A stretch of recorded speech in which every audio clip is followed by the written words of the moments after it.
We'll get to episode 166 in just a moment. First, I wanted to tell you about a piano bar fundraiser presented by the Pennsylvania Association of Blind Students. My friend Simon Bonenfant is the president of that division, and he'll be singing and playing the piano that night of the 16th of February. Angelina Angelsic will also be performing, and I've talked about her before on the podcast. She has a tremendous voice, so check it out, iCantCU.com/piano. It'll give you all the information about the night. It's $5 minimum to get in. Of course, you can give more. There's going to be door prizes if you hang out and watch all the festivities. There's also going to be a raffle that you don't need to be present to win. So again, iCantCU.com/piano. I really do appreciate your support of the Pennsylvania Association of Blind Students. Thank you so much. From Studio B in Swarthmore, this is the iCantCU podcast with David. It's like blind people for dummies. Hello there, and welcome to episode 166 of the iCantCU podcast. My name is David, at David Benj on all the socials. I really appreciate you joining me for today's episode, and I've got a couple of things that all kind of tie together, and then I've got this story first. We were notified yesterday that there was going to be a water shutoff. They've been doing all sorts of new pipes in our neighborhood, and they were going to be off. The water was going to be off from 9 a.m. to maybe as long as 2 p.m. Of course, that made me had to get out of bed earlier and all sorts of stuff. But that's not the important thing here. The important thing is this. It's also Washington Seminar Week, which I talked a little about last week. And there was a call today with Congressman Cartwright's office. He's the Pennsylvania Congressional District 8 up in Northeast Pennsylvania. That was at noon. Well, what time do you think they turned the water back on? Yeah, right around 5 minutes till 12. And that wouldn't have been a big deal, but there was something going on that I didn't realize. I had joined the call a little early, and I was talking to a few folks on it. And all of a sudden, there was this loud noise from our upstairs bathroom. And it was the toilet, as it was refilling or whatever. I don't even know. And one thing that was weird, I never flushed it after the water went off. So the fact that it had no water in the tank, I don't understand that. But that's, I'm not a plumber and I have no idea why. The bottom line was this horrendous noise that was coming because before the water came into the tank, it was air shooting into the tank. So I turned on a couple of other faucets. I quickly muted my phone so the call wouldn't be disrupted by this crazy noise that was freaking Ziggy out. And before the staff member from the congressman's office got on, Emily, who was leading the call from the state affiliate, she was asking me, do you want to take care of this item, Web and App Accessibility Act, or something along those lines? And I couldn't answer her because I was in the bathroom trying to figure out what was going on, and it was so loud, I don't think she would have been able to hear me anyway. And Ziggy was on, we don't allow him to come into part of the upstairs, and he was behind this gate, kind of crying and looking over at me, wondering what the noise was. And so we went through the call, and I did chime in a little bit towards the end because it did fix itself. But Ziggy was freaked out for about 15 or 20 minutes. He kept wanting to go outside. And then when I went outside with him, he was trying to jump up and, after he was running around a little bit, trying to jump up and grab my cord to my earbuds. And then when he would come in, he would immediately race inside and run up the stairs and stare towards the toilet, which the first time he did it, it was still making the noise. The second and third times, it had stopped, but he was still freaked out by it. And he was just all over the place. He was just it freaked him out. Let me just say, it just freaked him out. So it was after the call ended and the congressional staff member left, I apologized to Emily. I said, and I explained to her what happened, and we talked about that. But it was hysterical, and again, I'm not quite sure what was up with the toilet. Hopefully, there's nothing wrong with it. But that's the Ziggy story of the week. It was funny though. After all was said and done, of course, I don't do too much during the day, and when something is going on, I like to participate like this, and it kind of hampered me from doing that because I had to stay on mute. And at some points when he was acting crazy, I couldn't really participate or even hear what was going on. Not that he's not vocal. He doesn't bark a lot. But it was just trying to deal with him and having my attention focused elsewhere other than in my ears. But there are two things that I want to talk about that are eye related today. And they do kind of coincide. As I've mentioned over the last few weeks, my vision has been poor and really poor. And yesterday it was really, really crappy, which was great. And I'll get to that in a moment. But a couple of days ago, I wanted to order an iPhone case. My phone case is falling apart. And I think part of the problem that I'm having with my phone is because the case is a little beat up and cracking at the seams, it's allowing dirt to get into the port. So when I charge it, it's not completely charging or it doesn't always connect. Same thing goes when I plug in my earbuds, and I'm constantly using the compressed air to blow it out. I also think that has to do with some issues when I do dictation. I mean, some of the dictation has just been crazy. I thought I got to get a new phone case, and I wanted an iCantCU phone case with my logo. So of course, what do I have to do? If I want one of those, I have to design it. And I'm using a company called Spring. And if I can figure out how to do it, I will put a link to it in the show notes. They do all of the iPhones from, God help you if you have an iPhone 6, up to, I believe, the iPhone 12 line. I don't think they had the 13s yet. And so this company was one where you can order T-shirts, sweatshirts, mugs, and I've tried a few things from there. The one thing I'm not thrilled with, the first time I ordered, the customer service, I had a question and it took 3 weeks for them to get back to me. And that's why I've been hesitant to do a full-blown merch store for any of the products that I want to create. And that is the issue for me, is I love to create stuff like that. I love to create the hats and put the logo on things and put different colors on the logo and whatnot. And by the way, I did try an action green logo on a navy. I don't remember if it was a shirt or a sweatshirt. Looked pretty good from what I could see. But again, my vision has been pretty poor lately. So I am trying to design this phone case with the logo.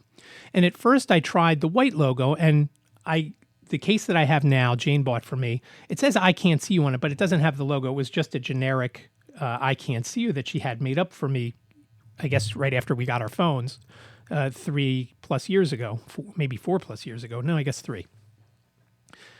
So I love and it's kind of like an action green color, but the one I got is definitely a bright green. That's what the color is called. I don't know if it's translucent. The one I have is a little bit translucent, so I think my iPhone is blue, a light blue. I have a 10R, or as some might say, XR. So I like the bright color because if there's any chance for me to see my phone on a dark surface, I need that high contrast. So the bright green, like the Seattle Seahawks action green color, is about the best for me. Don't get me wrong. If I looked at doing an orange one too. And if you watch any of the playoff games, when the Bengals had those bright orange socks on, man, do I love those. So I thought about doing orange as well. In fact, the orange with the black logo, somebody could say, oh, you did a Flyers case. But I like the green better. I don't know why, I just do.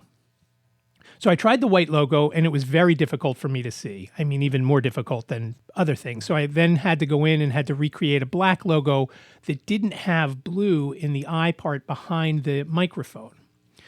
And I did that, and the size that I made it was a little bit too big for the back of the phone. So when I started playing around with it, I couldn't get it. I couldn't tell if I had it centered, again, because my vision has been so lousy. I was just having difficulty. For about a half an hour, I had posted the image on Facebook and asked for some help. Now, it was like 1 o'clock in the morning, so I got no response, so I took it down, because then I realized I can't tell if the text is clear. And one thing, as you know, when you resize text, it could make it pixelated or fuzzy or whatever. So I needed both things. I needed to know if it was centered and if it was blurry. And I thought, you know what? I'm not going to order this now. At this point, it's 2 a.m. I might as well just wait and let Liz and Jane take a look. And Jane looked at it. She had her MO is she works very late. Usually, if she's working from home, obviously she's constantly working from home that day. She'll take a break for dinner and then do a little more work, and then fall asleep on the couch while watching something on TV. Lately, it's been Modern Family on whatever it's on Hulu, I think. Not that she hasn't seen them all already. And I wasn't 100% sure if she had gone to bed or had just fallen asleep on the couch. And when she doesn't respond at 1 a.m, she's fallen asleep on the couch. So I was hoping that she would get up and give me some feedback, which she did around 2:30, 2:45, just before I was starting to do the dishes, because I was late doing them because I was trying to do this case and I really wanted to order it that night, because anything that's done print on demand takes a little bit of time to get. Obviously, they have to print the item and then ship the item. And long story short, I ordered the stuff. I ordered a case and I ordered a hoodie for myself because I had ordered a hoodie before, which was an extra large, and Liz grabbed it. She liked it, and it was a very nice material. I really liked it, so I ordered one for myself.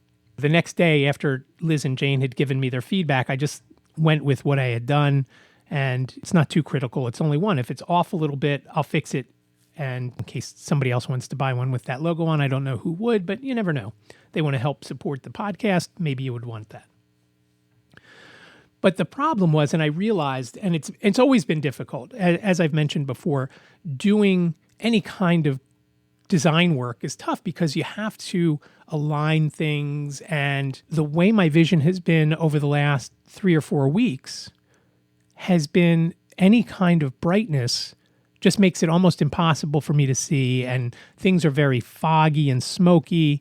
And so it was tough to even tell if it was right and if it was centered. And the program that I was using, it's built into the print-on-demand company. Like I said, it's called Teespring. Well, it's called Spring now. I think it's teespring.com still. And I realized this is going to take me forever. If I have to do it this way, usually when I design something of my own, I use Adobe Illustrator. And Adobe Illustrator, I can know for sure because I can look at numbers that show that it's lining up. And I can click a couple of buttons to know that I'm centering it or vertically or horizontally or whatever. With Spring, you kind of just drag it around. There's nothing to put in. You can't go into an empty field and start it at this measurement. And the other thing is, with the stuff on Spring, it wasn't fully flat, meaning it was at a slight angle, meaning the case was so you could see the one side and see the buttons on the one side of the case. So it wasn't a dead-on flat front look of the case. And so that's what threw me off. It's one of those things. I love doing it so much, but it took me maybe an hour to do the design and redo the logo so it was just plain black, and then slap it on the back of the phone. The sweatshirt was already done, so the hoodie was already done, so I didn't have to mess with that. Once Liz and Jane signed off on it, I came down and I ordered it the next day. And like I said, at the end of this month, I should have both, hopefully, fingers crossed. I know it's only the 10th as I'm recording this, so hopefully it'll be the earlier parts of those dates than the latter. But we'll see. And I will show them I will put pictures up somewhere, Instagram, I'm guessing. So as I'm doing this and I'm realizing, I'm like, hey, my vision really does suck. And it was confirmed the next day, meaning yesterday, the 9th of February, because as I was talking about last week, when I had gone for a glaucoma appointment, he took a look, the glaucoma specialist took a look and said, oh, this is the eye you get around on. I can see it's very swollen and so forth and so on. You better go see Dr. Ayers. When you call up for an appointment, say you need a surgery consult. Maybe that'll get you in sooner, because this guy is very busy. He's the one that did the last transplant, and he's so busy that when I tried to make an appointment in, I want to say August, I was given a late October date, unless I went to see somebody else in the office and they had a date within a couple of weeks. So I just went with the other person because it was just a check, and she's a cornea specialist too. And not that she would do any surgery on me, but she would be able to look in and say, oh yeah, this is no good. And again, I saw her over the course of a couple of visits. I don't remember if it was 2 or 3.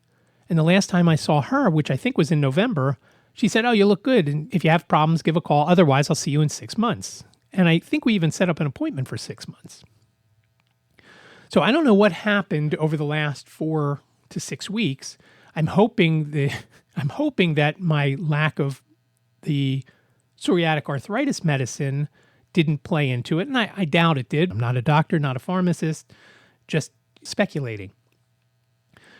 But over the last month or so, my vision has I can't even trying to read anything on the screen, on the TV, can't do it, which isn't an issue. If I really want to read something in the channel guide, I can turn on the audio services for that, and it'll read the guide to me, it's annoying because it reads it very slowly and you can't speed it up.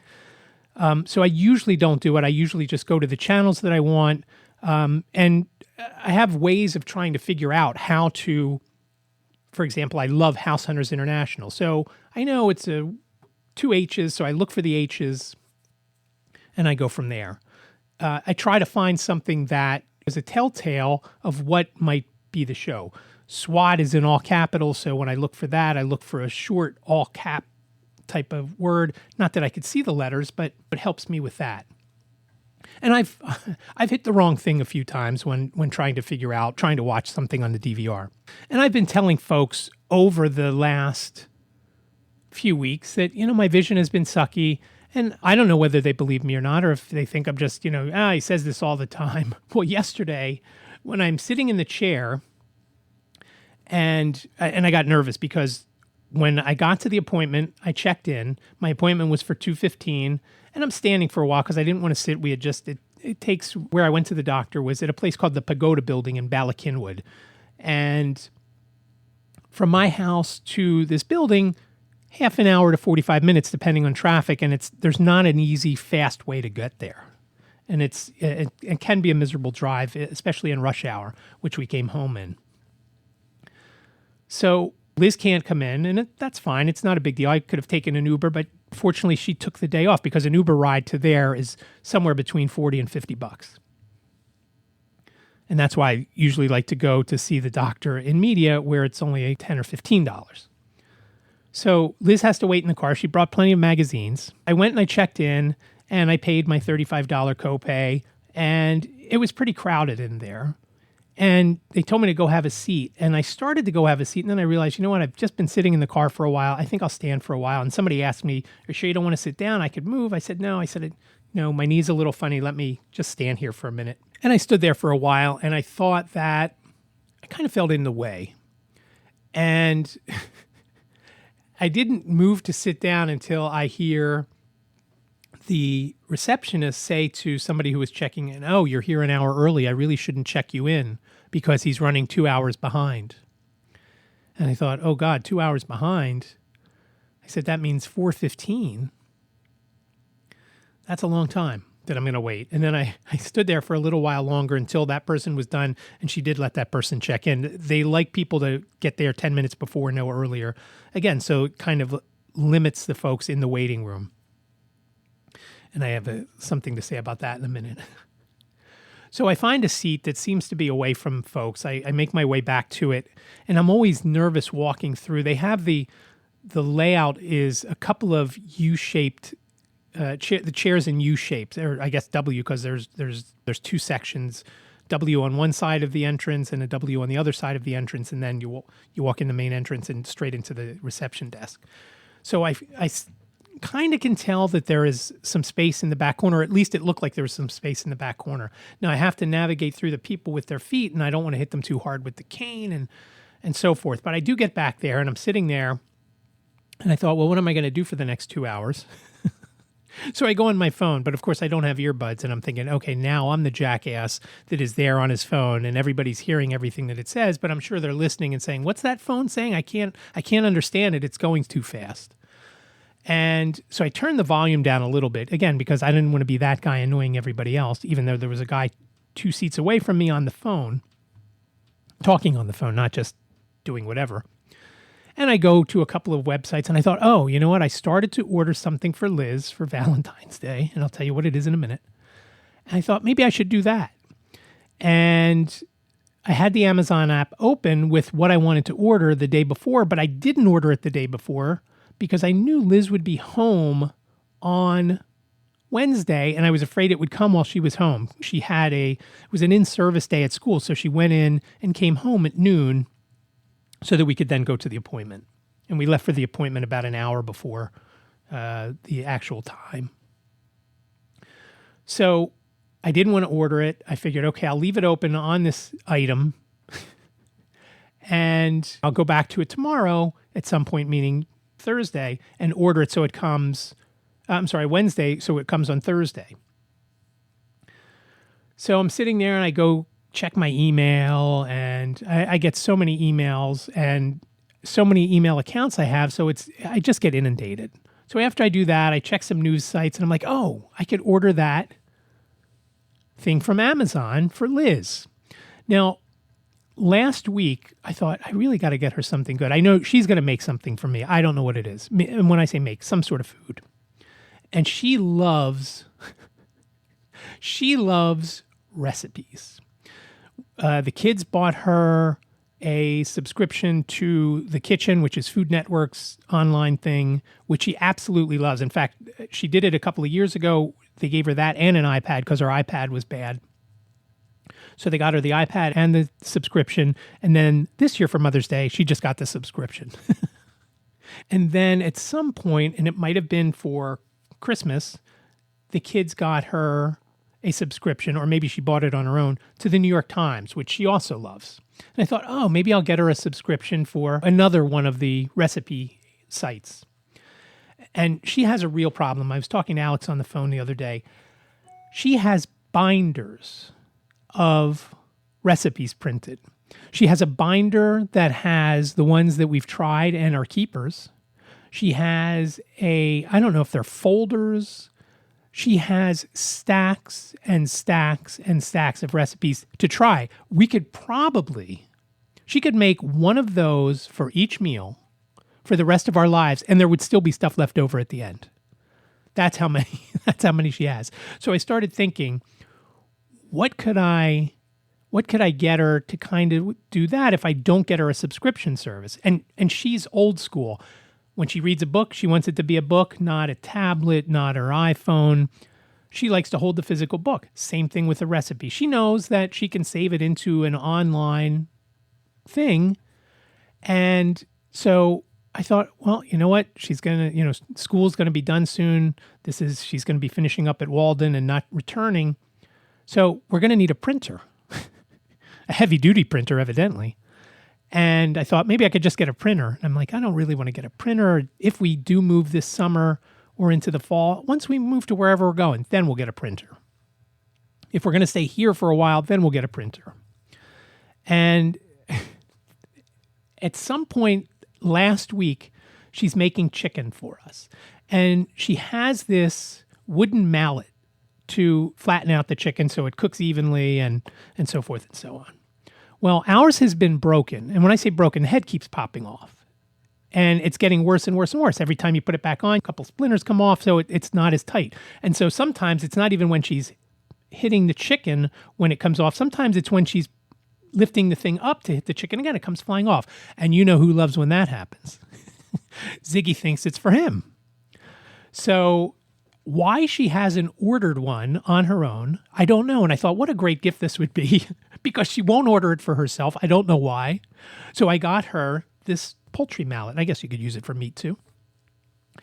And I thought this is going to be something great I could talk about because I've never ordered on the app. It seemed pretty accessible when I have used it to look for things. And I use it usually just to take a look to see how much something is. It's usually something that I'd be interested in, whether it was podcasting gear or camera gear or whatnot. But I'd never actually ordered. And I don't have a Prime account. We all use Jane's Prime account. Well, Liz, Jane, and I use Jane's Prime account. Jacob, I think, also has a Prime account. So I'm going through and I go back into the app, which I hadn't closed, and I left it on what I wanted. But for whatever reason, I guess it refreshed or whatever, and it took me back to the home page. So I had to look for it again. And when I had looked at it on Tuesday, I had to hurry and order because there were only 8 left. Well, there must not be a huge demand for this wooden meat mallet because when I went to it yesterday, there were 6 left. So 2 had sold in that 24-hour period. But I'm sitting there and I'm going through and making sure it's the right one, making sure it was going to get delivered the next day, which it all was correct. But for whatever reason, I couldn't find the add to cart or buy now button. It just didn't seem to be there. And other items that I had looked at, those buttons were there. And I'm to scan from one text item to another. When you're using VoiceOver on an iPhone, you single finger swipe to the right. So it just goes to the next item. And I keep doing that. And finally, I'm down into the reviews and I'm like, where is this at? And finally, I backed out of the item, went back in, and there it was. So I clicked the buy it now. I made sure the address was set to the address here, not to Jane in New York, because that's not where Liz is going to be on Valentine's Day. And I ordered it. And I don't know whose credit card it went on. It's somebody's American Express, whether it's mine, Liz's, or Jane's. They all go to the same account, so it doesn't matter. And once I made sure the address was right, I hit the buy now or pay or check out or whatever, and I was done. And I thought, okay, that was fairly easy other than the buttons not being there or not being readily available. And I'll have to try it again where it's not as noisy. Maybe it went to the buttons and I didn't hear it because they were calling somebody's name, whatever. But I thought that's pretty cool. I'm sitting here and I just ordered something for Liz. And it was, again, fairly easy. It would have been easier if I had the earbuds. But it was still easy nonetheless. I don't know that I would have ordered something very expensive because this was not very expensive. But I just love the fact that I was able to do that, just like anybody else would have been able to. Just like you would have if you've got Sight, where you just go on. Of course, nobody would know. Nobody would know you're looking at stuff like that at Amazon. We would do crossword puzzles and the word scrambles that used to be in the newspaper. We used to get them from her mom. But of course, we don't anymore. I don't even know if she still gets the paper. We rarely see her, of course, with COVID. So, and obviously with COVID, she doesn't come in with me. So it's just different now because she doesn't come in with me and I'm basically sitting there. But now at least I can entertain myself with my phone. And next time I'll try and remember earbuds. So I'm at the appointment. So after about an hour, I get called back. She says, "My name is Kathy. The chair's right there in front of you. Let me put the foot rest up so that you don't trip on that." And when she did that, I sat down, found a spot for my cane in the little crook of the arm. And she's asking me questions about my vision and about my medication and so forth. And she saw that I was on a new drop and wondered why I was on both Restasis and Xiidra. Well, again, with the insurance company, they wouldn't cover the Restasis anymore. They told me I could use another drop.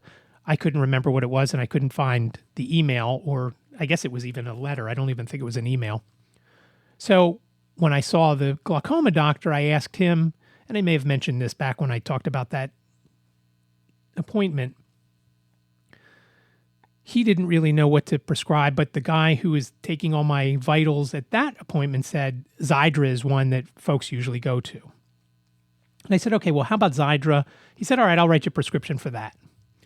So I got that. I haven't started to use it yet because I still had some Restasis left, not knowing that I'd be going to see this other doctor, the cornea specialist. His name is Dr. Ayers. And she again tells me how busy this guy is. And I could see it in the waiting room. And again, he's a great guy. He's very thorough. Even though it's packed, he doesn't rush you through, which I thought was outstanding. Even when I was with him, he took his time and went over everything. We talked about previous things that have gone on with my eye, which he knows. I've been seeing him for about 15 years. He's the one that did the original transplant, like I said, and that was back in December of 2008. I may have mentioned it on one of my December episodes that it was the bat mitzvah of my cornea tissues, and it wasn't the whole cornea that I got. It was just the innermost tissues. Those innermost layers are called the endothelium, and that's what happened the last time you get the whole cornea, but they didn't put that in, just they did the inside stuff. As I like to say, the cornea is the hard, crunchy outside, and the and the endothelium is the, I don't want to say gooey inside, but is the cells and layers inside. At the time, during the surgery, back then in December of 2008. He told me the donor was a 69-year-old woman. And as I've mentioned before, 70 is the cutoff. So that tissue got in just under the gun. And so this past December, I had it for 13 years. So, and that's why I say bat mitzvah, because of course, when a boy has this event, it's called a bar mitzvah. I had a bar mitzvah back in 1977. Yes, so you can do the math to see how old I am, 57, save you the trouble. And I thought when I first started going to the cornea specialist, the other one in the office, I thought, hey, am I even going to get to that because things were not great? And I have to say, things are worse now than they were when I first started going to her. So I knew something was up. But I'm sitting there, getting back to sitting in the room with Kathy, who was taking the vitals. She puts the eye chart up, and she says, what can you read? And I said, before I even answer that, I said, is this like the chart in the media office where the letters can change over time? Or is this the one that starts off with the big E and then the second line is the S and the L? And she's like, no, it's that one. I said, I can't see those things, but I'm just asking. I said, all right, well, let's start with the E. She said, it's up there. I said, oh, I can't see it. I could see that the light was on. I could see maybe there was a little blackness, but I couldn't make out that it was an E, not even close. So she then did finger counting, and she put them directly in front of my left eye, which is the one that I see out of. And I said, I really can't make it out. She was about a foot away, I guess. I said, could you move them a little to my left, where for whatever reason, the left side of my eye I can see better out of that. And then she started putting numbers up, and she would then say, how many now? And it made me think of that scene in My Cousin Vinny where the lady is up on the stand and Vinny says to her, how many fingers am I holding up? And the judge says, let the record show 2 fingers. Vinny says, Judge. And he said, ooh, sorry. And then he said to the lady, okay, now how many fingers am I holding up? And I don't think he changed it. And she said the wrong number. And he walks closer to her and he says, I guess I need new glasses or something like that. Well, I felt like that because she went from about a foot in front of my face to about 2 feet, and I couldn't see it at about 2 feet. And she brought him in a little closer, which may or may not have been 18 inches. And again, I don't know, but I could see them there. So I was finger counting at about 1.5 feet. Which isn't very good. So I knew at that point, A, I wasn't blowing smoke up anybody's butt by saying I couldn't see very well. And B, it told me that it wasn't me, technically it was me because I couldn't see. I wasn't imagining it is what I'm saying. And I then had to go back out into the waiting room and wait some more. And this time I sat in a different chair. I was right on the last chair of what would be if you were ending a W. You do the one loop and then you do the second loop. That very last part of the very top of the right side of the W, that's where I was sitting after I went back out there. A seat or two away from me was an older woman with a walker who is coughing like you wouldn't believe. I don't know if it's COVID, COPD, who knows what, but if it was COVID, there's a pretty good chance I breathed in some of her COVID air. Obviously, everybody had masks on there. They require that. So when I finally went back in to see Dr. Ayers and we went through all the particulars like I mentioned earlier, he could see that my cornea was swollen, and it didn't take him long to figure out, okay, here's what we have to do. He said the one thing that could make it a little more difficult surgery is it looks like the lens is wobbly a little bit. In 2008, I had the transplant. In 2010, I had a cataract removed. And when they remove a cataract, they put in a artificial lens. If the lens is loose, it's got to be replaced. So when he writes up the surgery, it's got to be for the transplant and for the lens. Because unlike when the guy's at your house doing something, you can't say, oh, I need a part. I got to run over to Home Depot. It doesn't work that way, evidently, in medicine. First of all, I don't think you can go to Home Depot and get it. As I clearly found out, Home Depot does not sell white canes. That was an episode back, I think, in the summer that I did when a lady tried to ring up my cane at the Home Depot. So they'll have one there if it's needed and plop that in if they have to. The difference with the surgery, it goes from being a 15 to 20 minute surgery to put the transplant in, to do the transplant. Basically, you poke a little hole and you take the old tissue out and you put the new tissue in and unfold it and smush it into place and then put a air bubble or gas bubble. I think it's air. And that kind of frightened me when he told me about that.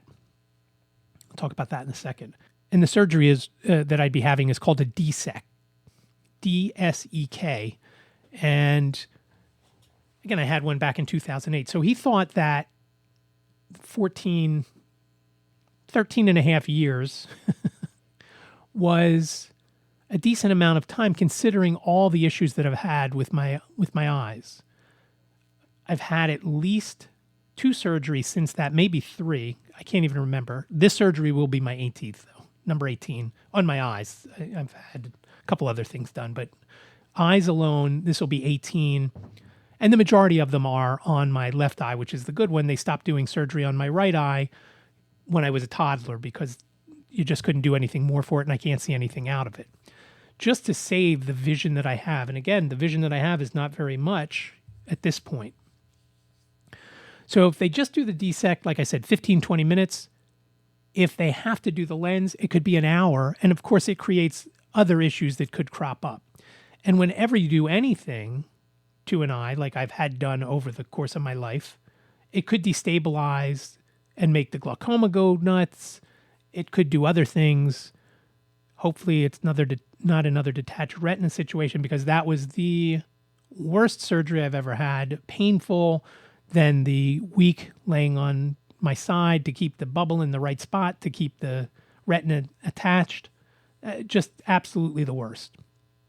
So when he said he had to put a bubble in, I said, oh my gosh, how long is that bubble? How long do I have to stay in a...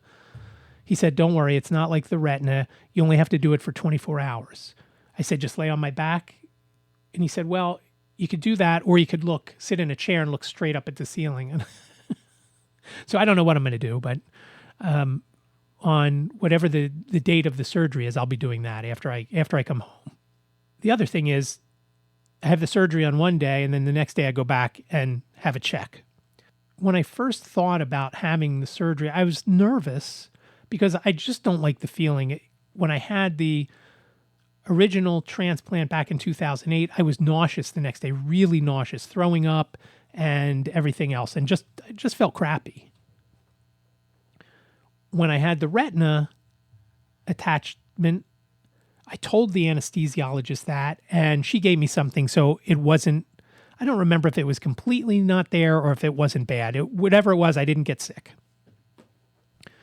So the surgery will be in around 6 weeks' time when the schedule is available for him. So we're looking end of March, beginning to middle of April. The surgical coordinator wasn't in yesterday and won't be in until Monday, so I won't find anything out until then. And who knows? I've had them say that before, and then something be scheduled sooner or something be scheduled later.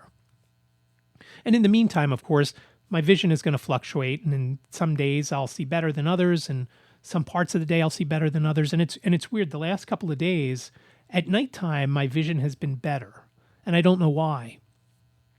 And when that happens, it makes it hard for me to go to bed because I've spent so much time trying to see things that it takes me so much longer that when I do have the vision and I have stuff to do, and I've got plenty of stuff to do, I want to do it while I have the little bit more sight. And again, my sight's not great to begin with, but from what it is at finger counting at 18 inches to seeing the big E is huge.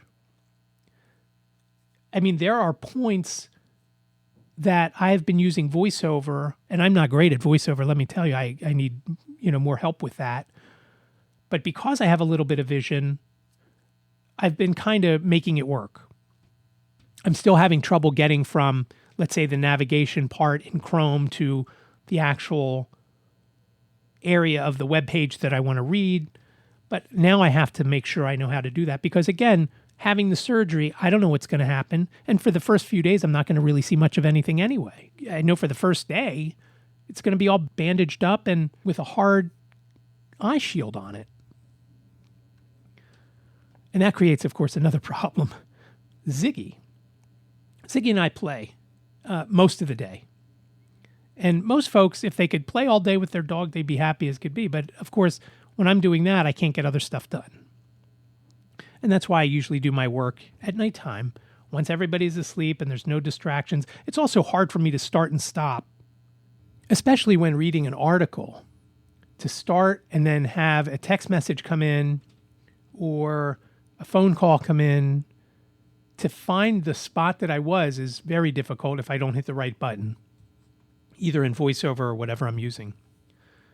With Ziggy, we play pretty rough. And in fact, the other day, the day before my appointment, after lunch, we always have these pretzel rounds, which I call pretzel balls because they're basically like little balls of pretzel from Snyder's. And when I eat them, I throw a few his way. And after he eats them, he's very excited and happy, and he jumps up on me. I'm sitting in a chair usually. He jumps up on me and he tries to bite me, which I hate. Not because he's biting me, but he's got pretzels stuck in his teeth, and now it's all over my arm or my hands. It's pretty gross. But he caught me with his paw on my eye, the claws on my eyelid. Fortunately, I shut my eye in time, and actually cut me right below my eye on my cheek.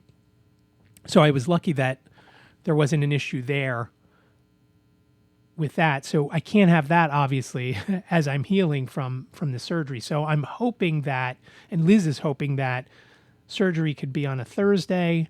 She would then take Thursday and Friday off, and that would give me 4 days to really get back into the swing of it. And hopefully by that third or fourth day, I'd be able to see a little bit and maneuver around and deal with Ziggy during the day and not have too many issues, with him. But he's a very excitable dog, which I don't mind. I like. It's just tough though when you're on a call with a congressional staffer and he's getting nuts, or some other type of business call and he's getting nuts, and it's hard to do all that. So that's where we stand. Surgery sometime in a few weeks, and we'll see what happens. And of course, there's always the catastrophic chance that I don't see anything after. Somebody sneezes and the doctor drops whatever, stabs me in the eye, whatever.